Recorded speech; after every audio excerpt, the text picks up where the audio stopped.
Hey, this is Barry here, and you are very welcome to today's podcast episode. Now, today's podcast episode, I want to talk about side hustles and why they are rarely successful.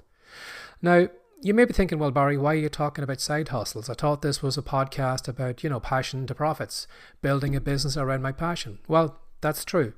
But the information and the advice I'm going to give you in this podcast episode is really going to help you as well too. Because in the beginning of this podcast series, I want you to have a really strong foundation. I want you to have your mindset right, because whatever goes on in here is going to affect what you do with these things. And I don't want you building a foundation or a business on a foundation that's just weak and that's just going to collapse. And that whatever you're about to do right now, over the next couple of days, weeks, years, is going to collapse. I want you to build a business that is sturdy, strong, and going to be around for a long time. So we need to work on the foundation first. And this podcast episode hopefully will improve your mindset, or actually make you see your business in a different light because of what I'm about to tell you. So why are side hustles rarely successful? Well, it's for these three reasons. First reason, the wrong person is doing them. Too many people come online wanting to make money, but want the money but don't want to give anything in return. They don't want to do a kind of fair exchange of value. If you have a blog and you're looking to get blog readers, no blog reader is going to subscribe to a blog that has no content on it. So if you want a blog reader, if you want someone to subscribe to your blog, of course, you have to write a blog post. You have to write articles first for that person to follow you. So you need to give them value first for them to follow you. Too many people come on with the mindset of, I can just throw up a website, I can throw out an affiliate link, I can just say any random gobbledygook on social media and people are just going to pay me. In their mindset, it's like, as the great Earl Nightingale said one time, it's like sitting in front of an empty fireplace, expecting a fire to warm you that isn't there. Now, common sense would tell you that if you want to warm yourself by the fire, you have to build the fire. You have to get the kindling, you have to get your matches, you have to get the paper, you have to get the sticks, and then you have to build that fire, and then you can sit back and enjoy the heat. And that's what these people don't realize, is that you need to build the fire. You need to build the content. You need to create products, services. You need to help people for the value and the money to come back to you. So you need to do the work first, and then the value comes back to you.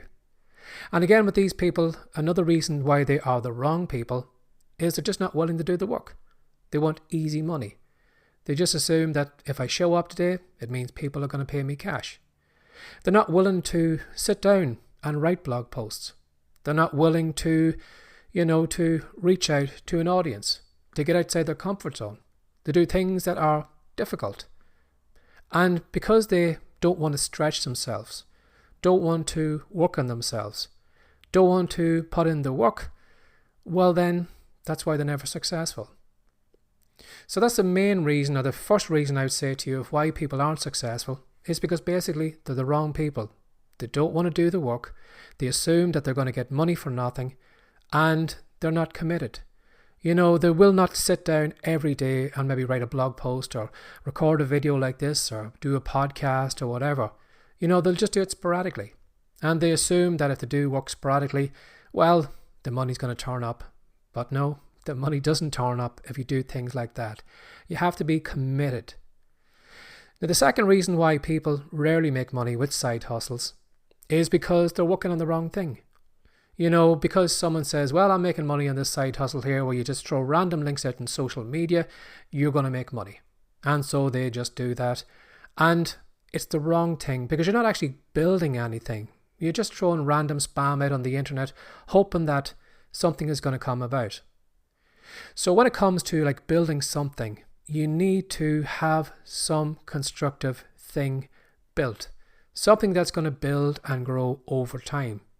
So if we take the example maybe of a store, you see a lot of stores who will advertise in the local paper, promote a sale or whatever that they have, and then, as you would expect, have the customers turn up to the store and buy items in the sale. Now, what these store owners never do, and I'd be very surprised if you know any store owner who does this, who, as you make your purchase, actually stops you for a moment and says, well, you know something, we have maybe this draw that we have here, and would you be interested in joining it? Would you mind maybe giving your email address? Or would you mind maybe if we could get your contact details? Or would you mind that maybe we put you in a little club, that we have this kind of club of regular customers, regular shoppers who get extra discounts because they come here often. Now, you're going to find that when you actually pay for your purchase, you're going to walk out the door and that store owner is going to do nothing to grab your details, try and get in front of you again, maybe in your email inbox or reach out to you on social media. No, they're just going to let you walk out the door. And then what they'll do again is they'll go ahead and put another advertisement in the paper trying to get you to come back, instead of actually grabbing you at the moment when you're giving them money and hold on to you as a customer. And again, it's like a lot of those side hustles. People are just throwing stuff out all the time and not actually building an audience, not actually building an email list, not actually building a list of customers. Sometimes whatever product they are selling is something that someone else is selling to that person. So they don't actually get the customer's details. So they don't even have a list of who's actually buying the products, which if they did and could hold on to, would mean that they could market to that audience again and again and again. And then as their audience grew, as their subscribers grew, as their buyer list grew, it means they can make more money because they've something here that they can control and that's growing. But unfortunately, too many people on these side hustles are just throwing stuff out and not actually building anything, not actually building a foundation. And whatever effort they do today, if they stop putting in the effort, it's just going to fade away. Whereas if they were actually building something that they could control and they could hold on to subscribers, email subscribers, followers on social media, whatever. If they could hold on to that group, they can market to that group again and again and again and again. So again, most times they do the wrong thing and they never make any money out of it long term because they're constantly having to feed the machine to get the money out. And the third thing I would say to the people why they're rarely successful with side hustles is because they see it as a side hustle. They see it as something that I just do in the evening or something I just do for a couple of hours at the weekend. And what they're thinking is that I'm doing this side hustle because I want to make maybe an extra $1,000 this month, or maybe $2,000, or maybe only $100 a week or whatever. But because they see such a small figure, I want you to think about this for a moment. If you are just building a side hustle that you hope is only going to bring in $100 or maybe $1,000 a month, do you really think that that number, because of its size, is going to motivate you, is going to inspire you, is going to get you to get outside your comfort zone and take action every single day?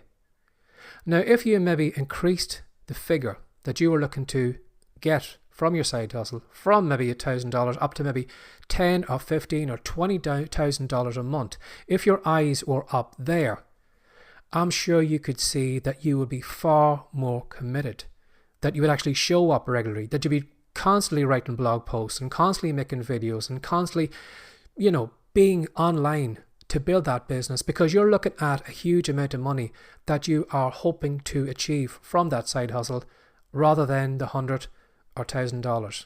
I'm sure you can see, if you think at a higher figure, it's going to make you more committed. It's going to make you want to do the work because your eyes are up here instead of looking at a small amount that if it doesn't show up, well, it doesn't show up. If it don't make the $100,000 or the $100 or the $1,000, well, it's no big deal. It's going to be no change in my life. Why would anyone get outside the comfort zone for an extra $100? Why would someone sit down right now in front of a video like this or a camera like this and even if they've never recorded videos, actually force themselves to make videos for TikTok or YouTube or whatever if it's only for the sake of an extra $100? Whereas if their mindset was on earning $15,000, $20,000, $30,000 a month, I'm sure you can see that that thought would commit you to force yourself outside your comfort zone because that's where you're going to. So in my mind, those are the three reasons why people aren't successful with side hustles. First of all, they're the wrong person. Second, they're doing the wrong thing. And 3, they're keeping their target too low. So as I said, I know this was about side hustles, but I'm sure you can see that even in your own case, working a business around your passion, that if you're not the type of person that's willing to put in the work, that's willing to show up consistently, that's willing to build a business that you can control, that's under your control, customers, email list, subscribers, whatever, that you can control, I'm sure you can see that if you don't have that in place, your passion business isn't going to do well. And as well too, think about a nice big income. Think about you achieving that.